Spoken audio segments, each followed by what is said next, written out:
Sangareddy municipality ఆధ్వర్యంలో 75వ వన మహోత్సవం పురస్కరించుకొని స్వచ్ఛదనం పచ్చదనం ర్యాలీని నిర్వహించారు. అనంతరం సంగారెడ్డి పట్టణం 33వ వార్డులో కౌన్సిలర్ నవత్ నాగరాజు ఆధ్వర్యంలో జిల్లా collector Valluri Kranti, JSC Chandrasekhar, municipal chairman Vijayalakshmi మొక్కలు నాటారు.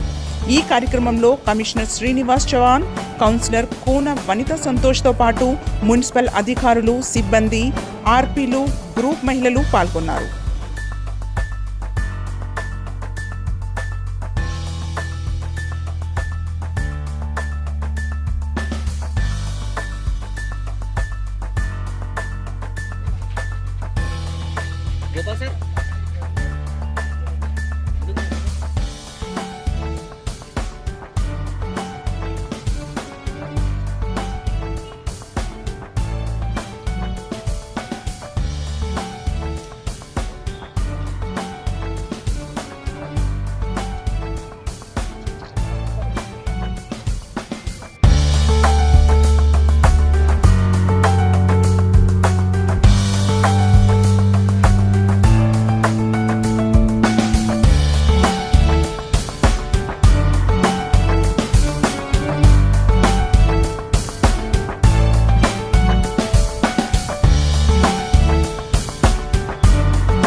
ప్రజల ఆరోగ్యం దృష్టిలో పెట్టుకొని ఒక వారం రోజుల పాటు స్వచ్ఛదనం పచ్చదనం అనే ప్రత్యేక పారిశుద్ధ్య డ్రైవ్ టేకప్ చేయాలి అని తెలంగాణ రాష్ట్ర ప్రభుత్వం నిర్ణయించడం జరిగింది.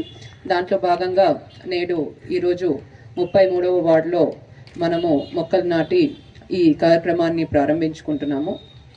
మొత్తం మన సంగారెడ్డి మున్సిపాలిటీలో మనం ఒక అసెస్మెంట్ చేసినాము. శానిటేషన్ సంబంధించి ఒక 64 గార్బేజ్ వల్నరబుల్ పాయింట్స్ అన్నవి ఉన్నాయి.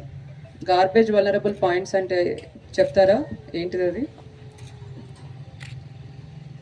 అంటే ఆ పాయింట్లో ఎప్పుడు చెత్త కనిపిస్తుంటుంది, చెత్త కుప్పలు ఉన్న పాయింట్స్ చెప్పాలి అంటే. సో అటువంటివి మొత్తం 64 ఉన్నట్లు మనం ఐడెంటిఫై చేసుకున్నాము. మరి ఈ 5 రోజుల్లో ఈ 64 కూడా ఏవైతే ఉన్నాయో అవన్నీ కూడా క్లియర్ చేసుకోవాలని ఒక ప్రణాళిక వేసుకోవడం జరిగింది. మరి ఒక్కసారి అయితే మన మున్సిపల్ సిబ్బంది క్లియర్ చేస్తారు. మరి చేసిన తర్వాత మళ్ళీ అక్కడ చెత్త పేరుకోకుండా ఉండడానికి మీ అందరూ కూడా బాధ్యత వహించాలి. ఎందుకంటే పారిశుద్ధ్యం అన్నది మన మున్సిపల్ సిబ్బంది ఎంత చేసినా కూడా రోజు అక్కడ కాలనీ వాసులు ఒకవేళ చెత్త బయట వేస్తుంటే మాత్రం ఎంత చేసినా కూడా దానికి ఫలితం ఉండదు. కాబట్టి మహిళలుగా ఇక్కడ ఉన్న కాలనీ పెద్దలుగా మీ అందరూ కూడా ఒకటి గట్టిగా నిర్ణయించుకోవాల్సింది ఏంటంటే, మీ కాలనీలో మీ వార్డులో ఎవరు కూడా చెత్తని చెత్త ఆటో కాకుండా బయట వేయకూడదు. కంపల్సరీ మన మున్సిపల్ ఆటో ఏదైతే వస్తుందో దానికే వేయాలి. సో బయట వేయడం వల్ల ప్రాబ్లం ఏమవుతుంది, దానివల్ల పరిసరాలు చాలా అపరిశుభ్రంగా ఉంటాయి, దోమలు ఎక్కువ వస్తాయి, పందులు కుక్కలు కూడా ఎక్కువ ఉంటాయి.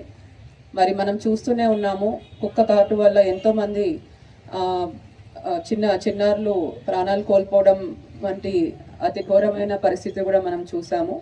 అండ్ కుక్క కాటు ప్రతి ఇంటికి కూడా మున్సిపల్ ఆటో వచ్చే విధంగా మేము చేస్తాము. ఆల్రెడీ వెళ్తున్నారు. ఇంకా కూడా ఎక్కడైనా గ్యాప్స్ ఉంటే, ఏవైనా కాలనీస్ కానీ స్లమ్ ఏరియాస్ కానీ కవర్ కాకపోతే అక్కడ కూడా మున్సిపల్ ఆటో తప్పకుండా వెళ్ళే విధంగా చేస్తాము.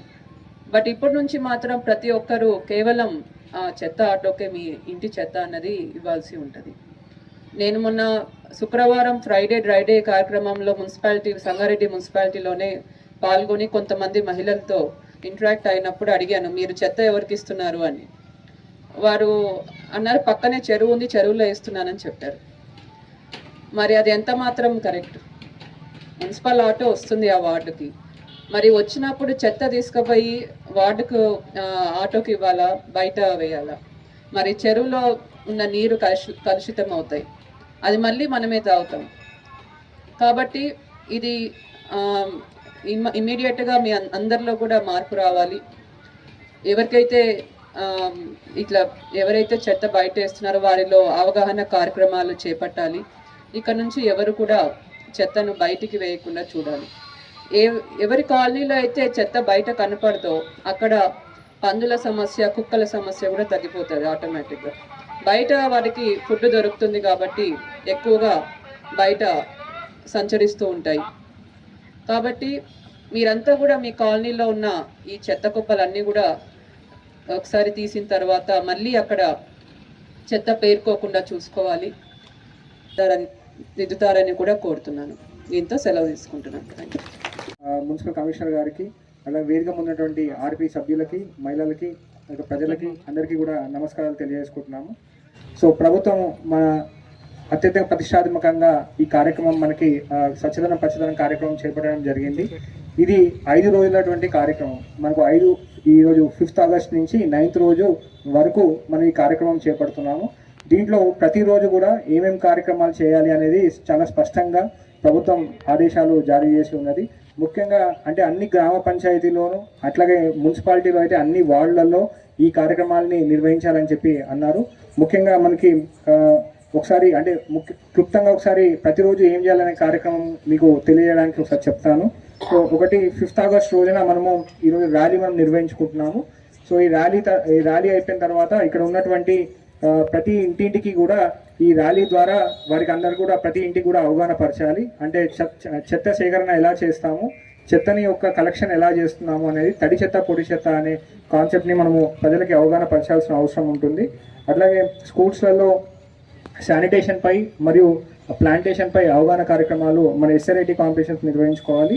అట్లాగే ఇక్కడ ప్రతి వార్డులలో కూడా మనకు గార్బేజ్ వనరబుల్ పాయింట్స్ అని చెప్పి ఐడెంటిఫై చేయడం. అంటే ఎక్కడైతే మనము అంటే స్ట్రీట్ కార్నర్స్లో కానీ లేకపోతే ఏదైనా ప్రధానమైనటువంటి ఖాళీ ఓపెన్ ప్లేస్లో చెత్త వేస్తూ ఉంటారు, అది ఎన్నిసార్లు తీసినా కానీ మళ్ళీ అక్కడే అలాగే వేస్తూ ఉంటారు. సో అది అలాంటివి పాయింట్స్ ఐడెంటిఫై చేసి ఈ కార్యక్రమంలో వాటిని క్లీనప్ చేసి ఆ ప్రాంతంలో ఉన్నటువంటి ప్రజలకి అవగాహన కల్పించడం అనేది మరొక ముఖ్య ఉద్దేశము. అట్లాగే అన్ని పబ్లిక్ ఇన్స్టిట్యూషన్స్, తర్వాత పబ్లిక్ ప్లేసెస్, తర్వాత గవర్నమెంట్ ఆఫీసెస్ అన్నీ కూడా ఈ కార్యక్రమంలో భాగంగా వాటిని క్లీన్ చేయాలనేది ముఖ్య ఉద్దేశము. తర్వాత శ్రమదానం కూడా ఈ కార్యక్రమంలో భాగంగా మనం చేయాలి. సో అట్లాగే మనకు మున్సిపాలిటీలోనూ అటు అర్బన్లో రూరల్ ఏరియాలో కూడా ఈ టేకప్ చేయాల్సిన అవసరం ఉంది. 6వ తారీఖు రోజున ముఖ్యంగా డ్రింకింగ్ వాటర్ మీద మనకి ముఖ్యంగా దృష్టి పెట్టాలి. అట్లాగే రెయిన్ వాటర్ హార్వెస్టింగ్ మీద దృష్టి పెట్టమని చెప్పారు. అంటే అంటే ఎక్కడైతే మనకి చాలా చోట్ల సమ్మర్లో కూడా మనకు కొంత నీటి ఎద్దడి ఎదురైంది మనకి, దాంట్లో కూడా మనం చాలా చోట్ల కూడా మనకు నీటి ఎద్దడి నివారణకు మనం మున్సిపాలిటీ నుంచి అట్లాగే మిషన్ భగీరథ నుంచి కూడా తీసుకున్నాము. సో స్వచ్ఛమైన నీటిని వచ్చినప్పుడు దాన్ని ఎలా మనం వాడాలి అండ్ స్వచ్ఛమైన నీటిని కలుషితం కాకుండా ఎటువంటి చర్యలు తీసుకోవాలనే దానిపైన కూడా అవగాహన పరచాల్సిన అవసరం ఉంది. సో వాటిని ఈ స్వచ్ఛదనం పచ్చదనం కార్యక్రమంలో భాగంగా టేకప్ చేయడం జరుగుతుంది. అట్లాగే 300 గజాల కంటే ఎక్కువ ఉన్నటువంటి ఇల్లు కానీ కమర్షియల్ ఎస్టాబ్లిష్మెంట్స్ కానీ వాటిలో మనకు రెయిన్ వాటర్ హార్వెస్టింగ్ స్ట్రక్చర్ అంటే ఇంకుడు గుంతలు పెట్టాలని చెప్పి మనకు ప్రభుత్వం నిర్ణయించడం జరిగింది. సో ఆల్రెడీ మనకు మున్సిపల్ చట్టంలోనే అది ఉంది. దాన్ని ఎక్కడైతే గ్యాప్స్ ఉన్నాయో వాటిని మనము దాన్ని కవర్ చేయడానికి మనకు ఆదేశాలు జారీ చేసి ఉంది. అట్లాగే ముఖ్యంగా ఇక్కడ సంగారెడ్డి పట్టణంలో ఉన్నటువంటి ఏదైతే చెరువులు ఉంటాయో, చెరువులు కానీ కుంటలు కానీ ఉంటాయో వాటిని ప్రొటెక్షన్ చేయాలి. వాటికి సంబంధించినటువంటి చెత్త ఉన్నట్టయితే ఆ ప్రాంతంలో ఆ చెరువులలో కూడా చెత్త తీసివేయాలి అని చెప్పేసి మనకు ఇన్స్ట్రక్షన్స్ ఇచ్చారు. ఇది మన సంగారెడ్డి పట్టణంలోని 33వ వార్డులో స్వచ్ఛదనం పచ్చదనం కార్యక్రమం చేపట్టడం జరిగింది. మరి దీనికి ముఖ్య అతిథిగా విచ్చేసినటువంటి కలెక్టర్ గారికి, అదేవిధంగా అడిషనల్ కలెక్టర్ గారికి, వార్డు కౌన్సిలర్ గారికి, వనితా కౌన్సిలర్ గారికి, మరి మా కమిషనర్ గారికి, డిఈ గారికి, మరి ఇక్కడ విచ్చేసినటువంటి సోదర సోదరి మనులకి, ప్రెస్ మీడియా వారందరికీ కూడా హృదయపూర్వక నమస్కారాలు తెలియజేసుకుంటూ, మన రాష్ట్ర ప్రభుత్వం ఏర్పాటు చేసినటువంటి ఈ కార్యక్రమం మరి మన మున్సిపల్ నుంచి ఐబీ వరకు కూడా చాలా అందరూ కలిసి మరి చక్కగా ర్యాలీ తీసుకోవడం జరిగింది. మరి దీన్ని సక్సెస్ చేసిన మీ అందరికీ కూడా నేను హృదయపూర్వక నమస్కారాలు తెలియజేసుకుంటూ, అదేవిధంగా మరి మన సంగారెడ్డి పట్టణంలోని మరి ఎన్నో వార్డులు కూడా ఈ యొక్క కార్యక్రమం ద్వారా తీసుకోవడం జరుగుతుంది. మరి ఆ వార్డులలో ఉన్నటువంటి ప్రజలందరూ కూడా మరి ఈ యొక్క కార్యక్రమంలో పాల్గొంటూ మరి అందరి మన సంగారెడ్డి పట్టణాన్ని మరి తీర్చిదిద్ది మరి స్వచ్ఛదనం పచ్చదనం ద్వారా మరి చెట్లు నాటుతూ మరి మురికి కాలువలలో నీళ్లు నిల్వకుండా మరి దోమలు చేరకుండా మన పరిసరాలు పరిశుభ్రంగా ఉంచుకునే విధంగా మరి చెత్త ఎక్కడ పడితే అక్కడ వేయకుండా మరి రోజు మన మున్సిపల్ బండి రావడం జరుగుతుంది. డే బై డే కూడా రావడం జరుగుతుంది. చాలామంది మరి ఆ చెత్తని మరి చెత్త బండికి ఇవ్వకుండా బయట పడేయడం ద్వారా కూడా మనకు అనారోగ్యాలు ఎన్నో వస్తున్నాయి, మీ అందరికీ తెలుసు. మరి దాన్ని కూడా నివారించే విధంగా కూడా మనం అందరం కృషి చేయాలి. అలాంటి కార్యక్రమాలు తీసుకొని మనం ముందుకు పోయే విధంగా మనం అందరం పచ్చదనం స్వచ్ఛదనం కార్యక్రమం ఈరోజు మనం 33 వార్డులో గౌరవ కలెక్టర్ గారిచే ఇనాగ్రేషన్ చేసుకోవడం జరిగింది. ఈ సభను ఉద్దేశించి మాట్లాడవలసిందిగా కమిషనర్ గారికి, డి గారికి కోరడం జరుగుతుంది. ఈరోజు స్వచ్ఛదనం పచ్చదనం కార్యక్రమంలో భాగంగా మా మున్సిపల్ ఆఫీస్ నుండి ఐబీ వరకు ర్యాలీ తీసుకోవడం జరిగింది మేడం. నెక్స్ట్ వచ్చి ఇక్కడ ఇదే పరిమిసెస్లో మొక్కలు నాటడం జరిగింది మీ ఆధ్వర్యంలో. ప్లస్ ఇక్కడ ఈ సమావేశం ఏర్పాటు చేయడం అనేది ప్రభుత్వం ప్రతిష్టాత్మక తీసుకున్న ఈ స్వచ్ఛదనం పచ్చదనం కార్యక్రమంలో మన సంగారెడ్డి పట్టణంలో మేడం 5 రోజులు మొత్తం యాక్షన్ ప్లాన్ తయారు చేసుకోవడం జరిగింది మేడం. దానికి అనుగుణంగా ముందుకు వెళ్తున్నాం మేడం. అందులో ఈ వార్డులో ఫోర్ ఐడెంటిఫై అయినాయి మేడం. దాని ప్రకారం ఈ రాబోయే 4-5 రోజులలో మనం దానిపైన ఏ రకంగా మనము ఇంకా ఇంప్రూవ్ చేసుకోవాలో అదే విధంగా చేసుకుంటాం madam. Thanks for watching NV News. Please like, share, and don't forget to comment. Please subscribe our channel and press bell icon.